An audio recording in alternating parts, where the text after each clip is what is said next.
Hey, hi guys. So, welcome back to our second podcast episode. And this time I am going to introduce Arpit. And I think by mistake in the last podcast, he ended up saying that I am from the tech background. But I would just like to clarify that I am not from the tech background. I work in the impact space. But Arpit here is actually from the tech background, and not just tech background. He has both teaching and research experience in this field. So I'm pretty sure that today's session is going to be extremely interesting and insightful. Just to introduce the topic for today. So, what we are trying to look at today is just the US-China tech war, and where does India come into the picture, and what are the implications for India uh, in the larger scheme of things. Let's dive deep into the topic now. Arpit, so China is currently fighting hard to challenge US hegemony, and uh, this has led to some tensions within the White House, and also like they're pushing back with equal might. But it won't be wrong to probably call it the Cold War of the 21st century. So China has taken several steps to boost its emerging tech, which has led to global dominance. And as I mentioned earlier, so this has not gone well with the USA. So, do you think that India could leverage this while maintaining relations with both of these countries? Yeah. So to start with, I would first like to segregate three broad areas of the tech side, which are hot in discussion, I would rather say. So first is the semiconductor or chip that we all call. Second would be the artificial intelligence, the umbrella term. And second is, or the third is the 5G, 6G, or I could broadly say cellular communication and allied areas. So firstly, I'll talk about semiconductors. So semiconductors, like there already has been a global chip shortage, and this has led to a lot of supply chain issues in almost every electronic industry. So to take care of it, like the United States has tried hard to curb or put sanctions on China, uh, so that the China is unable to access the advanced semiconductor technology. Like the only thing that the US is putting sanctions on China, this has given lot of importance to the Indian context. And like this allows India to promote or to potentially promote itself as a semiconductor hub, and promote itself as a, I would say, a manufacturer, as a chip manufacturer, or in terms of chip design. So the US firms, like parallelly, simultaneously, US firms are also looking to diversify their investments. Like we hear the China plus one policy. So every industry that is based out of China, so rather than moving out completely, they are having an alternate being deployed in the countries like Thailand, Vietnam, etc. If even India is leveraging out of it, we have recently seen the example of Foxconn that manufactures for Apple. So this allows one, it gives us benefit in positioning India as a semiconductor hub. Secondly, it also allows a lot of FDI from US in the area of manufacturing. So as India has a semiconductor mission, like we recently conducted a semicon in 2024, I think a couple of months back. So this is already allowing other countries or other top chip manufacturing countries, for example, the US, or from the Southeast Asia, for example, Taiwan, Japan, they all are showing interest in India. And I believe that this is the best time for India to leverage these investments and promote itself and take advantage from the US China tech war. Like this also will help us reduce the dependency on like electronic domains, for example, the radio equipment, or broadly, I would say, computer peripherals. So yeah, it's a good opportunity for India. I think that makes a lot of sense. And as you rightly mentioned, I think positioning India as a global leader in the tech space is definitely a step in the right direction. But also, what, according to you, are the potential challenges in increasing dependency on the US? Yeah. So there are trade-offs. We cannot deny that. Uh, when I say trade-off, we need to come up with a balanced approach, a careful balanced approach. So broadly, I see two major challenges. First, India shares a 3,500 kilometers, 3,500 kilometer border with China. So we are, I mean, geographically at least, we are in proximity with China. So if we just consider the like China's behavior towards us, especially last a decade where we saw Doklam or Galwan clashes. So that is one side of it.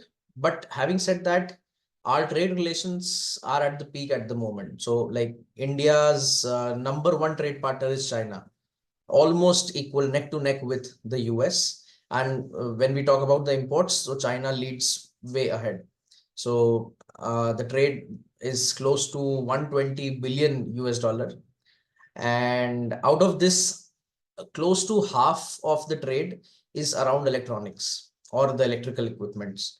So therefore, on the tech side, we are, I mean, there's no denying fact that we are highly dependent on China. Now, if we start manufacturing everything on our own, and we say that the country will be self-reliant in everything, or we start discouraging any imports, this is not going to lead us anywhere in broad sense. So we'll be straining the relations with China further. So that is what I see as a major challenge if we start shifting our dependency or towards US a lot. Yeah. Yes, I that makes a lot of sense. But also then why can't we compete with China? So why can't we just manufacture in India and produce like quality goods at just low costs? I Mhm. think that is just like that just seems That like an is, easy way yeah, out of this situation. not only easy, that's the most radical and the most intuitive thought we all will Hmm. get, that uh, why not India first? Why not we start developing anything, everything on our own? But here I have to bring the second challenge. The first challenge I already spoke. Second challenge is the innovation part. So do you know what's the status of QS ranking of the academic institutions? Any idea on it? I mean, yes, I know a little bit, but I also feel I just know that India needs to be faring like a lot better in these rankings. Yeah. So the thing is, like, academics and research is the building blocks of innovation. So like uh, just the figures, I think there are 46 Indian universities that feature into the QS ranking, and with not even a single featuring in top 100. Whereas 71 Chinese universities feature in that ranking, with five of them make into top 100. So another subtopic in innovation, the buzzword is AI, artificial intelligence. So Stanford has published a global AI power ranking. So it ranks 36 countries across the world, where India ranks fourth. Uh, we could say that it's a moment of pride for us. China ranks second, marginally behind the US. But we see how much the investment on R&D, research and development, but China leads. If even we are fourth, China leads with a huge difference, especially in the investments in the research and development. So what we can say is, like, when we talk about the research and development space, so the government needs to provide the environment or the atmosphere to flourish research, and we need to have big private players uh, that need to put their efforts into improving this position. So there have been several academic and industry collaborations, but we need more of them. Maybe it could be coming as part of a philanthropy effort by the tech industry, as we discussed in our previous video. So yeah. Hmm. I think rightly pointed out about just collaborative efforts needed to tackle the issues. But also, like, what else do you feel is a way forward? Yeah. So first of all, we need to be very clear with our policy. We need a stronger policy reforms. Ease of doing business. When we talk about ease of doing business, that is the basis of allowing investors from other nations to come and invest into our country. So the Make in India initiative needs a stronger revamp by allowing investments coming from other countries, and which will essentially help them set up their manufacturing units, or let's say their assembly units. Like, what this will not only help us direct FDI, but it will also help us creating the helping the job market, or filling the skill gap that exists, because once there is a training program or there's a manufacturing unit that is set up, so the skill gap also reduces.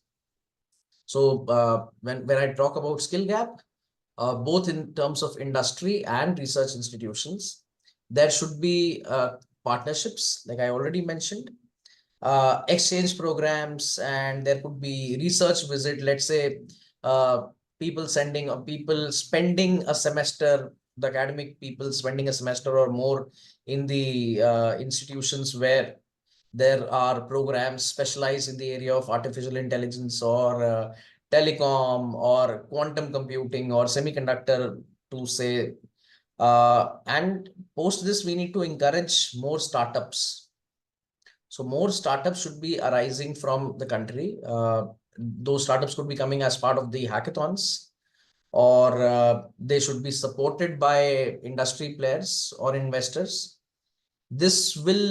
These all efforts, when put together, will help us improve our domestic capabilities, and we'll be in a better position for sure, and to call better position to call ourselves as the Atmanirbhar in true sense.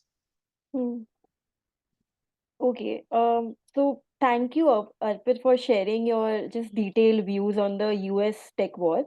And I completely agree with you that while it places India in like a tricky situation, it also puts India at the cusp of just great opportunities waiting to be grabbed.